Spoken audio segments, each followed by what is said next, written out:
Good afternoon, students. As you know, this is our first chapter which is continuing now. It is third video in this series.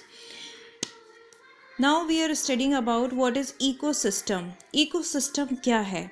So firstly we should know about the definition of it is there is a glossary. It is a system formed by the interaction of all living organisms with each other and with the physical and chemical factors of the environment in which they live, all linked by transfer of energy and material. Ecosystem होता है हमारा पारिस्थितिकी तंत्र। तो इसका मतलब क्या है कि जितने भी आपने इसमें देखा होगा अभी इंटरेक्शन वर्ड यूज़ किया गया है कि all are living organism with each other. जितनी भी लिविंग ऑर्गेनिज्म है, बायोटिक कंपोनेंट्स हैं, उसमें क्या है आपको प्लांट्स और एनिमल्स मिलते हैं, मेन कंपोनेंट्स हैं। तो कैसे एक दूसरे पर सब लोग डिपेंड करते हैं। आप यहाँ पर एक पॉन्ड की पिक्चर देख रहे हैं, इसके अंदर आपको एनिमल्स भी दिखाई दे रहे हैं, प्लांट्स भी दिखाई दे रहे हैं। आपने देखा है कि एनिमल्स होते हैं कि ऑक्सीजन को लेते हैं, ब्रीथ इन करते हैं और कार्बन डाइऑक्साइड को ब्रेथ आउट करते हैं। इसी तरह जो प्लांट्स होते हैं वो ऑक्सीजन को ब्रेथ आउट करते हैं और कार्बन डाइऑक्साइड को ब्रेथ इन करते हैं। तो इसी तरीके से हमारा क्या है कि जीवन चल रहा है, लाइफ एग्जिस्ट हो रही है, सभी एक दूसरे पर डिपेंड कर रहे हैं। तो ये सिस्टम कैसे चल रहा है, कैसे सब लोग रहते हैं, कैसे एक दूसरे पर डिपेंड करते हैं, कैसे एनिमल्स को फूड प्रोवाइड होता है, ये सब हमें इकोसिस्टम में पढ़ना है। Now come in this point, main points are here.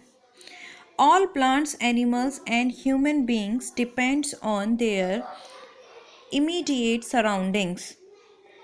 जितने भी एनिमल्स, प्लांट्स और ह्यूमन बींग्स हैं वो किस पर डिपेंड करते हैं? अपने सराउंडिंग्स पर।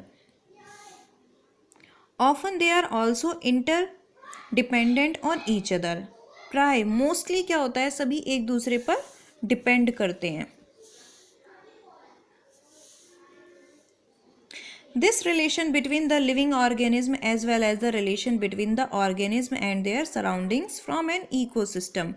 ये रिलेशन किसके बीच में है? लिविंग ऑर्गेनिज्म के बीच में। और एज वेल एज ऐसा ही रिलेशन किसके बीच में? ऑर्गेनिज्म और उसकी सराउंडिंग्स के बीच में, फ्रॉम एन इकोसिस्टम। इकोसिस्टम यही परितंत्र होता है जो हमारे चारों तरफ का वातावरण होता है, यही हमारा इकोसिस्टम है। इसमें हम यही पढ़ते हैं कि हमारे आसपास का वातावरण कैसे, मतलब जीने के लिए क्या क्या चीज़ ज़रूरी हैं, कैसे यहाँ पर लाइफ सर्वाइव करते हैं, कैसे ह्यूमन बींग्स अपने फूड, अपने अर्निंग्स या किस तरीके से डिपेंड करते हैं नेचर पर। तो सब कुछ हमारा इकोसिस्टम के अंदर आता है।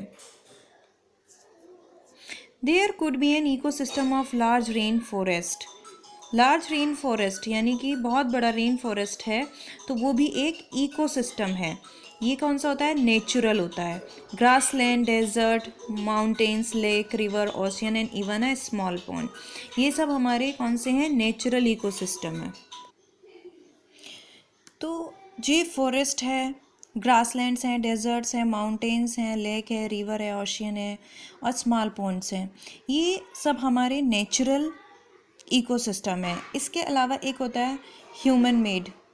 मैन मेड इकोसिस्टम क्या होता है? आपने एक्वेरियम देखा होगा, एक्वेरियम के अंदर फ़िश रहती हैं, फ़िश के साथ छोटे छोटे पेड़ पौधे भी लगाए जाते हैं और छोटे छोटे उसके अंदर छोटी छोटी मछलियाँ भी होती हैं, बड़ी मछलियाँ होती हैं, यानी कि साइंटिस्ट उसको अपने अकॉर्डिंग बनाते हैं।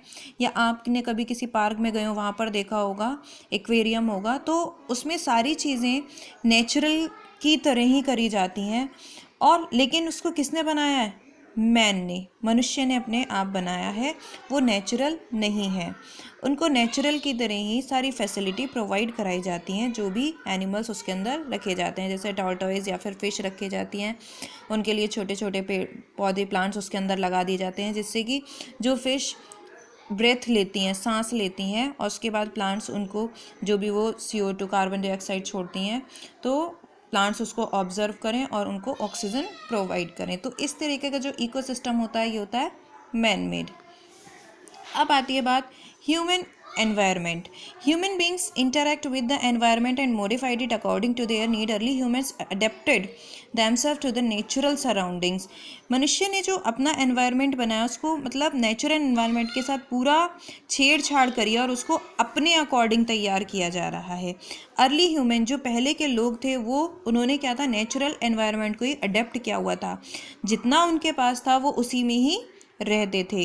दे led a simple life and fulfil their requirements from the natural around them.